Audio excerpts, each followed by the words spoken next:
Here's a stupid dope fresh rewind.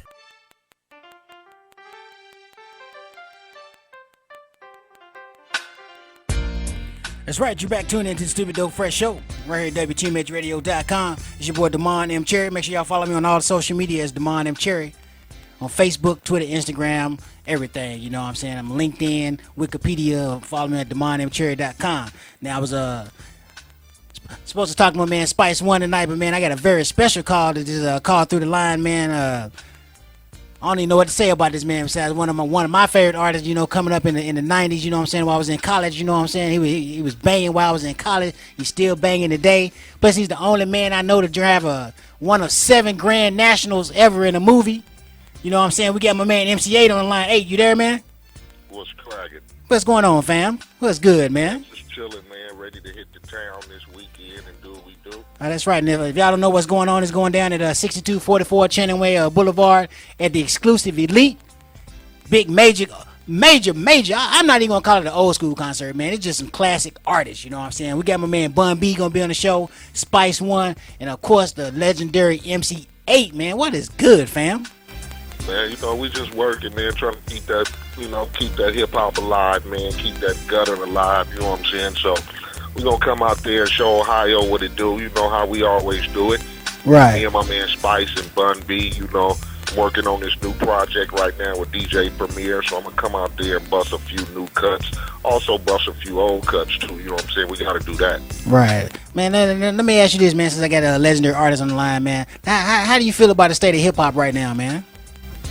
I mean, you know, the music is you know, a lot of people say it's a lot of wishy-washy, it's a lot of flamboyance. Some people like it, some people don't. You know, it's to each his own, man. You know, hip-hop been around. You know, they said hip-hop was going to be dead back when I started back in the days. You know, and even before that, with the cats before me, you know what I'm saying? So, I mean, it's a game for everybody, but, you know, it's got to be authentic, too, and it's got to be some realism and some truth behind your words, because I think that's what hip-hop is born and bred for. You know, if you're going to party, you're going to party, and if you're going to speak the real, you're going to speak the real. You know, flamboyance is one thing, and money, and, you know, cars and jewelry and clothes and what have you, but it's also the music for the streets and the struggle. So we just got to remember how the direction goes, because, you know, it'll go everywhere because it's so major right now and it's so $1 billion that, you know, it just takes a gang of turns, you know. So we just got to keep that authenticity to it. Right. Then you know, with hip-hop today, you know, you got all these artists that, well, you know, they want to have beef. You know, it started with 50 and Ja Rule, even LL Cool J and Kumo D had beef back in the day. Man, yeah, I mean, that's what happens, you know. I mean, for us on the West Coast, I don't know how it goes with other cats, you know, but we got beef from long term of whatever it was back in school days before we start rapping, gang banging, whatever it was. But you know, we transitioned that and we did that over the music. Like I said, I had beef with Quick, you know, like you said, LL and Kumo D, and then you know, Bone Thugs and the Dog Pound with Ruthless and Easy and all them. I mean, it's something that's been around for a while, but it seems like it's getting a little carried away with the gun popping and brothers dying off, and you know, they taking it to a real another extreme. So we want to kind of exclude that from the music, you know what I'm saying, because we trying to entertain the people and the fans, and I think we get kind of mixed up behind the old school beef, the street rivalries. Right. And then, now how'd you get into the rap game, EIHT? Man, you know, just another young brother, you know, I was just in the streets, you know, doing what I was doing and just trying to find another way to, you know, connect and get in the game. And I started listening to the hip-hop, you know, listening to brothers like Toddy T and Run DMC. And, you know, when I first heard Rakim, you know, that's what made me think, you know, I could write about the struggles in my neighborhood or whatever. And thus came Easy and whatever. So I just started writing raps about the neighborhood and brothers getting killed and going to jail. And one of my tapes fell into the hands of somebody at Capitol Records, and the rest is history. Right. And you talk about tapes, man. You took me back there, man, right there with the tape. Now, how'd you get involved with the whole Minister Society project? Because, man, the Grand National, dog. Oh yeah, that's my car, people. Yeah, man, I was doing, you know, I was on tour, man. You know, I think I just put out Music to Drive By, and I was on tour, And the Hughes brothers, you know, they grew up in Southern California, Pomona. They was going to film school, whatever. So they was getting ready to do this movie, and you know, my lawyer heard about it, so they called him up actually and wanted to see if I would come down to read for the movie. And when I got back off tour, I went up there, you know, read a couple of lines, and they called me back, and then they called me back a third time. Next thing you know, I was on the set. You know what I'm saying? So one of those type of things where, you know, they wanted a little flavor to the movie of some realism. And even though I was making records, whatever, you know, I came up from the streets, what have you. So just to add that little realness of flavor to the movie, I think it was kind of good. Right. Now, if y'all just tune in, we talking to my man MC EIHT. You know what I'm saying? They'll be in town at the exclusive Elite this Friday at 6244 Shannon Boulevard. Now, man, let me ask you this question, man. Now, I asked everybody that I interviewed this question right here. And you just said you was on tour. Now, before I ask the question, who are some of your favorite people you like to tour with? Man, I've been on tour with Pac. I've been on tour with Above the Law. I've been on tour with Easy, Thugs, you know, Snoop. I've been on tour with Cube, you know. Some of basically everybody, you know. I think the tours when we go out a long time, one of my favorites is, you know, going out with people that I've had guest appearances with. So that way we can get on stage, do songs together. Like, you know, I go out with Scarface, that's a good look. Or me going out with Spice because we got so many songs together. Right. Or, you know, that's one of my good traits when we hit the road, when you can connect with somebody you got songs or done business with. Right. And y'all can get on stage together and get a crowd some extra. Right. Now, as long as you've been in the game, man, describe for me one of your best times on stage and one of your worst times on stage. I mean, really, one of my best times on stage is, you know, really when you can pack a house, when you can pack an arena, or, you know, I do tours or I go overseas and you go to these foreign countries and they can't speak a lick of English, but they know the words to all your songs. And, I mean, that's one of my best times, going places where you wouldn't think that people would know what hip-hop or what this type of music is, and they know your lines word for word. And I really can't say I've had a worse time. I mean, I'm pretty sure everybody's had a messed up time with touring, with scheduling going wrong or not having the proper hotels or the proper equipment, but you have to take it in stride. You know, it is a business, and sometimes business don't run smooth. You just got to keep a cool head and go with the flow. Right. Now here go my question that I like to ask everybody. Now, I want you to take yourself away from being an artist. I want you to put yourself in the shoes of a promoter. And you get to book the all-time ultimate show, past or present. Who do you got on this show as an opener, feature, headliner, and special guest? Oh man, if I could book the ultimate show, I'd probably have two. And like I said, it can be past or present. Past or present, man, that's a good one. Opening up, I'd probably have somebody like my girl Boss or Rage. I'd probably feature somebody like Bone Thugs. I'd probably have a special guest like Easy or Pac. And then I'd probably close the show with somebody like, I'd probably close the show with my man Scarface. Scarface kill him, or Cube. I'd say I close the show with Cube, because Cube tears them down at shows. Right, that's a high show, dog. And what was it like? What was it like working with Tupac? Pac was real. I done did a gang of shows with Pac on the road. I mean, we worked on Minutes for a Minute together.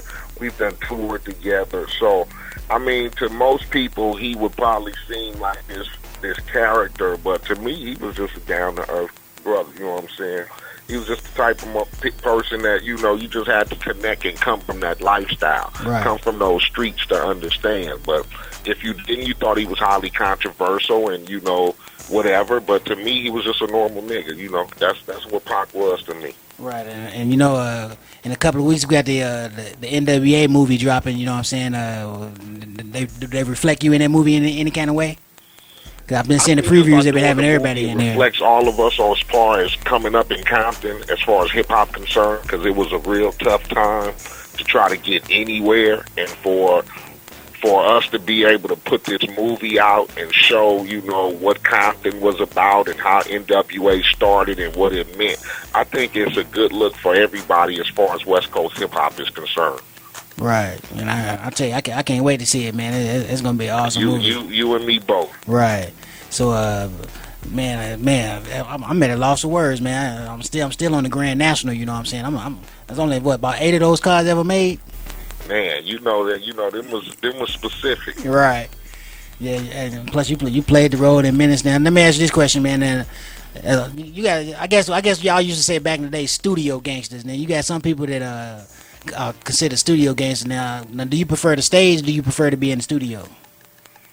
Me, I prefer to do both. I prefer to make some good music in the studio where you can make it, but you also got to connect with the fans and the public too. So I always feel that doing shows and being on stage is very important to your whole presence as an artist. Right.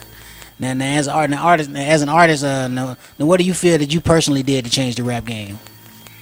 I think myself, I brought a different quality to the rap game as far as what I spoke about. I was never braggadocious and talked about money and jewelry. I always talked about the struggle of rap and whatever, the streets, and not to always glorify being in gangs or hustling or whatever. There was always a consequence to what you done. So I think I brought that to the table of being able to tell stories in the light of it's not always a pot of gold at the end of the rainbow. Just trying to keep it real, you know. Right. Now if there was one artist, maybe a couple of artists that you haven't had a chance to work with that you would love to work with, who would that be? I like to work with Rakim. I'd work with Dre.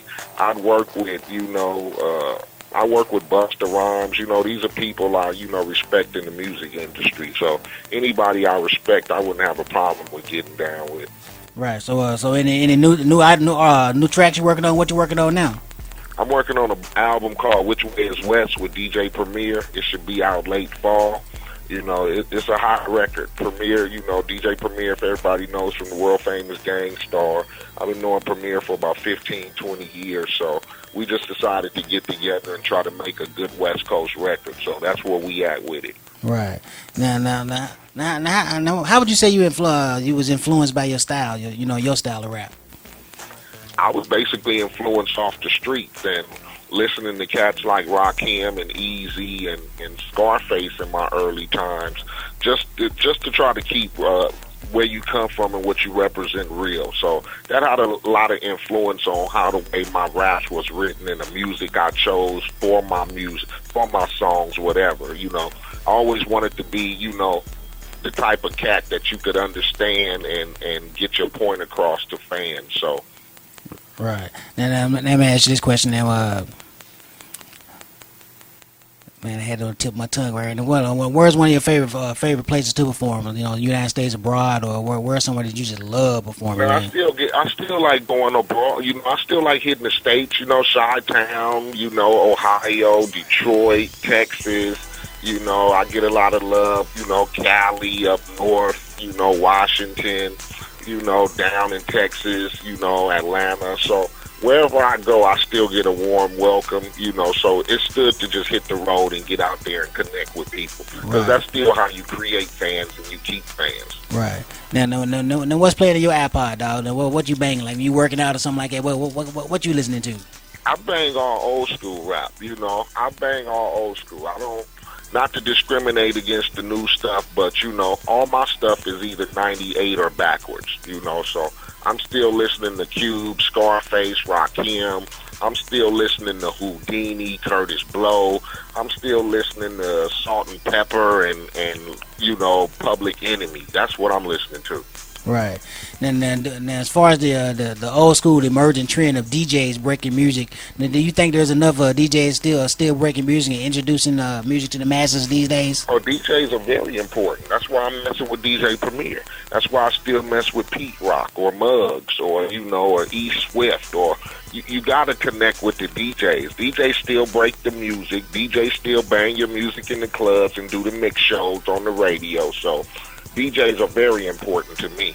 Right. Now my show on Tuesdays is what we call Local Tuesdays, where we play some of the best signed and unsigned artists from the state of Ohio, but recently I've been getting music from Texas and all over the United States. And what would you say to someone that's just trying to break into the rap game now, that send me some music, they still fresh? Well, what kind of advice would you give them? I just tell them to stay true to your craft. Don't get distracted by whatever's popular or whatever might not be. Just stay true to yourself, remain humble, and it'll work out. Right.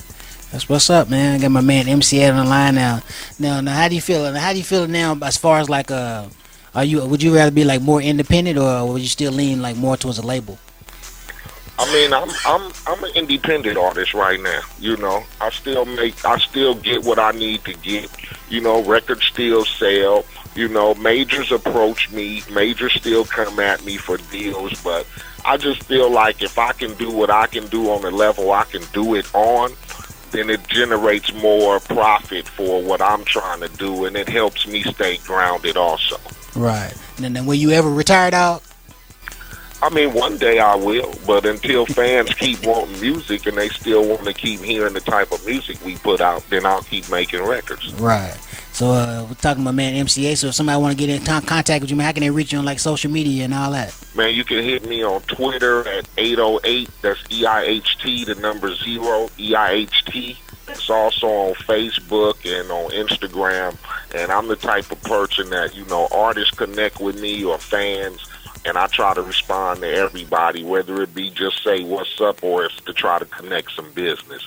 That's how you stay humble in the game. Right, that's what's up. This is my man MC EIHT, and go ahead and get one more plug for what y'all got going on this Saturday. Man, we got it going down this weekend, you know what I'm saying, Club Exclusive Elite. Me and my man Spice One, Bun B, we gonna come in there, do what we do, and make it gravy. Right, that's what's up, man. Yeah. That's right, man. I got to get me one of them Grand Nationals, dog. For sure, people. You stay up. That's what's good, man. We'll be there to check you out Saturday, man. All right, for sure. I'll see you. My man. Yeah. That's right. Y'all just tuned in as my man MC EIHT. We're going to go out with one of his tracks. Here's The Hood and Took Me Under right on the Stupid Dope Fresh Show.